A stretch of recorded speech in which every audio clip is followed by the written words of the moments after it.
Առայժմ միայն կանաչ խոտին է մարզվում սպորտ դպրոցի բացմանը մնացած օրերն է հաշվում։ Մասիսցի Արեգը սպորտում մեծ ամբիցիաներ ունի, պետք է մշտապես լավ մարզավիճակում լինի։ Ձիդոյի Եվրոպայի աշխարհի չեմպիոն։ Ամեն օր երգեքրասում պարապում ենք։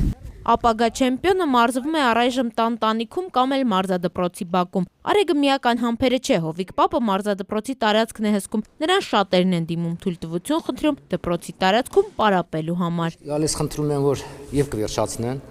որ շուտ սկսենք զբաղվել սպորտով։ Մարզադպրոցի հիմքը գցել են 2009-ին, 6 տարվա շինարարությունից հետո այն կսկսի գործել արդեն այս տարի։ Կահավորման աշխատանքներն են ընթանում։ Մենք նախկինում ունենք այստեղ լքված տարածքներ, այսպես ասած, անպետք։ Ամայի տարածքը մշակվեց ու դարձավ սպորտային կենտրոն միջազգային չափանիշներին համապատասխան 3 ընդարձակ խաղահրապարակներով։ Մինի ֆուտբոլի համար նախատեսված մարզադաշտն է, ունենք վազքուղի 100 մետր երկարությամբ։ Հանրապետության լավագույն բռնցքամարտիկների, ըմբիշների ու թեթև ատլետների շարքում շուտով կհնչեն նաև մասիսցիների անունները։ Կմարզվեն եռագույն հատակին եւ Մասիսի մարզադահլիճներից կկանգնեն օլիմպիական հարթակների։ Այս մասնաշենքում ինչ տեսնում եք, ամեն ինչ 100% փոխվել է։ Մասիսի 5-րդ ավագ դպրոցը վթարային մասնաշենքի նորոգումից հետո առաջին անգամ ճաշարան ունեցավ։ Համեղ ընդմիջումներից բացի դասերն էլ անցնում են համակարգիչներով հագեցած դասասենյակներում ու ժամանակակից լաբորատորիաներում։ 171 աշակերտի համար նախկին դպրոցը դարձավ անճանաչելի։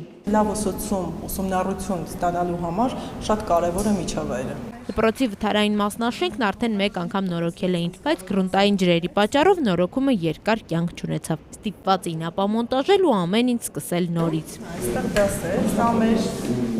Գրադարանում պատմության դաս է, տեսական մասին զուգահեռ աշակերտները դիտում են վավերագրական ֆիլմեր։ Օրվա թեման Շուշիի ազատագրումն է։ Դասարանում այս մթնոլորտում նայելը ավելի հաճելի։ ֆիքսում ենք ուշացող աշակերտներին, դասից ովքեր են սիստեմատիկաբար ուշանում։ Բոլոր քնկոտներին ու անպարտաճանաչներին դպրոցի տնօրենն է դիմավորում տեսախցիկով, ոչ ոք առանց նկատողության չի մնում։ Տիկին Ազնավուրյանը շեշտում է, ուսումնառությանը տրամադրող միջավայրում բարձրանում է աշակերտների առաջադիմությունը, պակասել են կրկնուսույցի մոտ պարապող աշակերտները, ավելացել են անվճար բուհ ընդունվողները։ Հայկուհի Ասատրյան, Նարեկ Գալստյան, ժամը լրատվական։